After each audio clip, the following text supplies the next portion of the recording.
Ya, kita mulai lagi pelajaran kita, yaitu pelajaran tematik.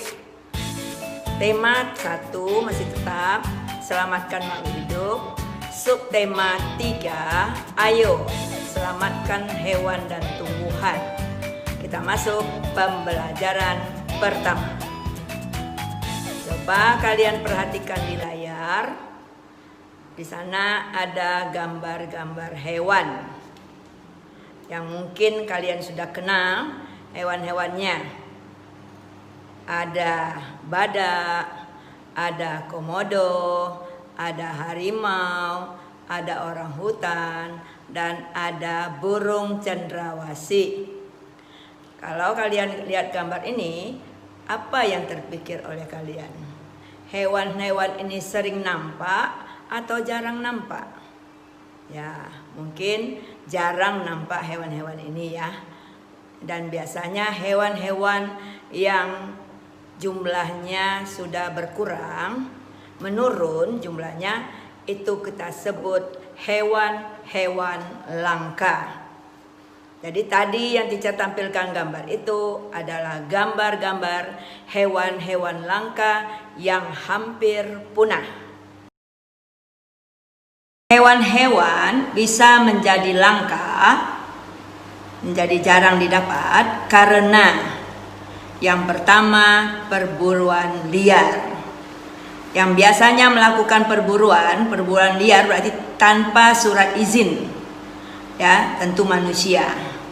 Manusia berburu hewan-hewan liar tentu untuk mendapatkan hasil dari hewan itu.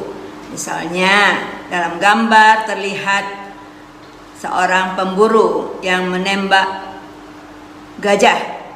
Tentu tujuannya menembak gajah ingin mengambil gadingnya, taringnya yang bisa dijual sehingga menjadi uang masuk bagi dia. Atau dia berburu hewan, menembak hewan-hewan liar untuk mendapatkan bulunya atau untuk mendapatkan culanya sehingga bisa dijadikan uang. Yang kedua, penebangan hutan. Bertambahnya penduduk itu mengakibatkan semakin banyaknya kepentingan manusia.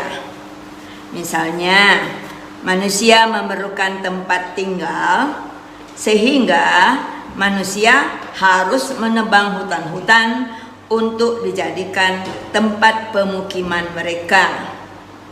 Sehingga nantinya yang hutan tadi menjadi suatu perkotaan. Yang ketiga, manusia menangkap hewan, terutama hewan laut. Misalnya dengan menggunakan bahan peledak ataupun menggunakan pukat harimau.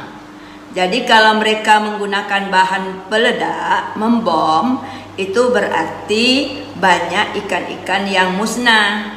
Ikan-ikan kecil pun ikut musnah. Dan terumbu karang itu juga ikut musnah.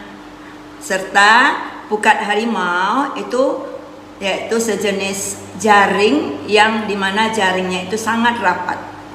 Jadi dengan jaring yang rapat berarti ikan-ikan kecil ikut di dalamnya terjaring. Sehingga ikan-ikan kecil yang seharusnya menjadi generasi penerus itu sekarang musnah.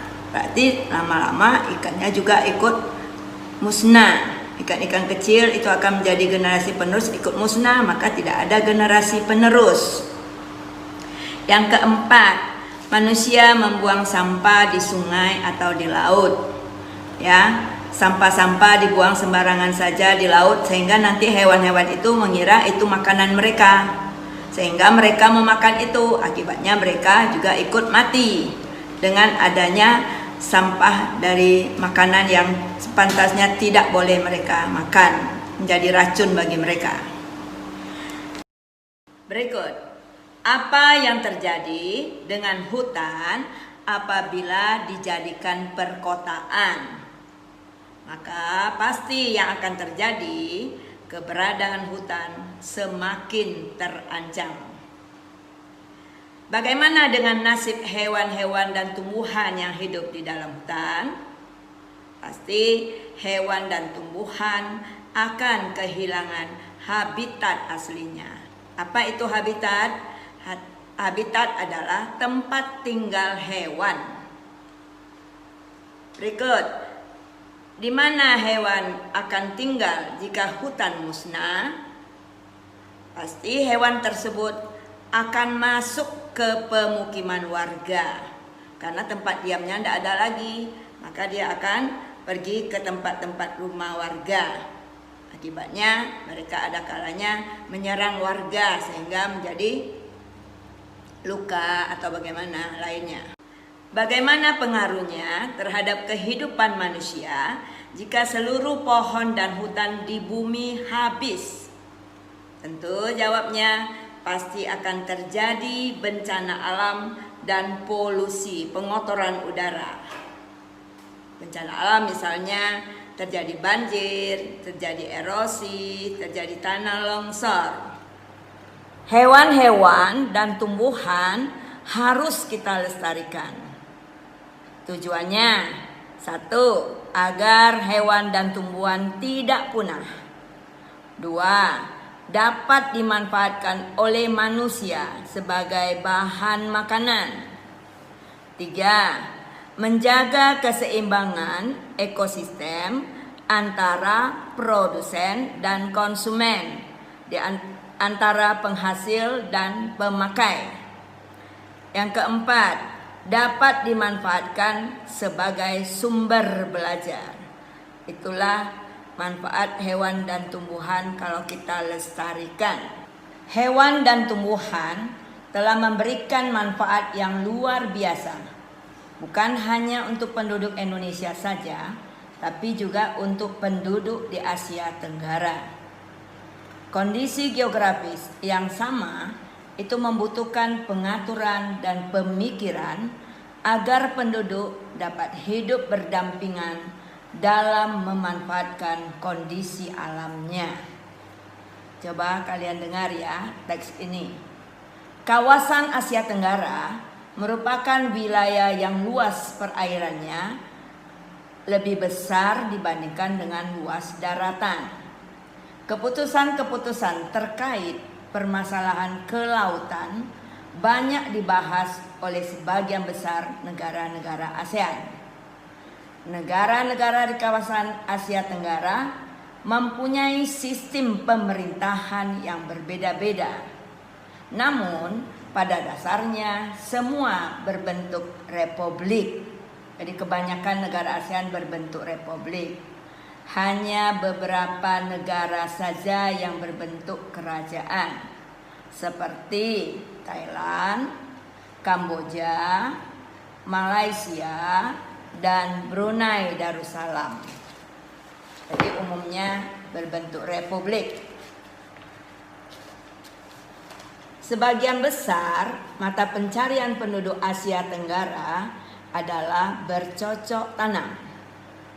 Oleh sebab itu, kerjasama di bidang produksi hasil pertanian dan perkebunan biasanya dibahas bersama-sama oleh negara-negara ASEAN. Kalau yang lalu kita telah mempelajari tentang keadaan geografis, sekarang kita mempelajari lagi tentang kondisi politik negara-negara ASEAN. Kita lihat masing-masing negara. Yang pertama Indonesia. Lihat di layar. Itu gambar dari negara kita. Kepala negara dan kepala pemerintahan di negara kita ialah presiden. Jadi negara kita sistem pemerintahannya republik. Ibu kota negara kita berada di kota Jakarta. Bahasa resmi kita adalah bahasa Indonesia. Mata uang negara kita adalah rupiah. Hari kemerdekaan kita tanggal 17 Agustus 1945 dengan lagu kebangsaan kita Indonesia Raya. Kita lanjut yang kedua, Singapura. Kalau kita lihat negara Singapura, negaranya merupakan negara terkecil di Asia Tenggara. Tetapi negara ini sangat maju, di mana kepala negaranya juga seorang presiden. Tetapi kepala pemerintahannya adalah seorang perdana menteri. Jadi yang menjalankan pemerintahan adalah perdana menteri. Ibu kota dari Singapura adalah Singapura. Bahasa resminya adalah bahasa Inggris. Mata uangnya adalah dolar Singapura. Hari kemerdekaan 9 Agustus 1965. Dengan lagu kebangsaannya adalah Majulah Singapura. Di layar lagi itu adalah gambar dua menara kembar. Menara kembar Petronas. Ini adalah negara Malaysia. Negara Malaysia berbentuk kerajaan. Berarti kepala negaranya seorang raja, di mana rajanya memakai gelar Yang di-Pertuan Agong. Sedangkan kepala pemerintahannya adalah Perdana Menteri. Bahasa resminya bahasa Melayu. Mata uangnya adalah ringgit. Hari kemerdekaannya 31 Agustus tahun 1957. Lagu kebangsaannya adalah Negaraku. Ya, pada gambar itu terlihat negara Filipina. Sistem pemerintahannya juga republik. Dalam negara yang sistem pemerintahannya republik, berarti kepala negara. Tetapi juga kepala pemerintahannya seorang presiden. Jadi sama dengan Indonesia. Kepala negara dan kepala pemerintahannya presiden. Ibu kota dari Filipina adalah Manila. Bahasa aslinya adalah bahasa Tagalog. Hari kemerdekaannya 12 Juni tahun 1898. Filipina merdeka dari jajahan Spanyol. Lagu nasionalnya, lagu kebangsaan adalah Lupang Hinirang. Hari kemerdekaan yang benar 4 Juli 1946. Lihat gambar negara Myanmar. Kepala negara Myanmar juga seorang presiden, berarti berbentuk republik. Kepala pemerintahannya bukan presiden, tapi adalah perdana menteri. Ibu kotanya adalah Nay Pitau. Bahasa nasionalnya adalah bahasa Myanmar. Mata uangnya Kyat. Hari kemerdekaan 4 Januari 1948. Merdeka dari jajahan Inggris. Lagu nasional Kabake. Kabamake. Berikutnya, negara Laos. Laos kepala negaranya juga seorang presiden. Berarti sistem pemerintahan adalah republik. Kepala pemerintahannya, jadi yang menjalankan pemerintahan adalah Perdana Menteri. Ibu kota dari Laos adalah Vientiane atau Vientiane. Bahasa nasionalnya bahasa Lao. Mata uangnya Kip. Hari kemerdekaannya 19 Juli 1949. Merdeka dari jajahan Prancis. Lagu nasionalnya Peng Zat Lao. Julukannya Kerajaan Sejuta Gajah, dan Laos juga merupakan negara yang tidak dikelilingi laut. Lihat pada layar, itu adalah gambar negara Kamboja. Kamboja merupakan salah satu negara di Asia Tenggara yang berbentuk kerajaan. Berarti kepala negaranya seorang raja, sedangkan kepala pemerintahannya Perdana Menteri. Bahasa nasionalnya adalah bahasa Khmer. Jadi orang Kamboja disebut Khmer. Ibu kota dari Kamboja adalah Phnom Penh. Mata uangnya riel. Hari kemerdekaannya 9 November 1953. Lagu kebangsaannya No Courage. Candi yang terkenal di Kamboja bernama Candi Angkor Wat. Vietnam adalah negara yang berbentuk republik. Kepala negaranya seorang presiden, sedangkan kepala pemerintahannya Perdana Menteri. Ibu kota dari Vietnam adalah Hanoi. Bahasa nasionalnya bahasa Vietnam. Mata uangnya adalah dong.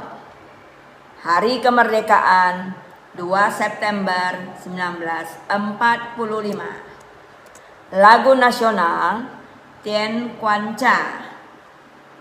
Pembelajaran kita hari ini sudah selesai. Sekarang kalian kerjakan tugas dari buku MRT subtema 3 pembelajaran 1 kelompok A dan kelompok B. Kelompok A 15 buah, kelompok B hanya 5 buah.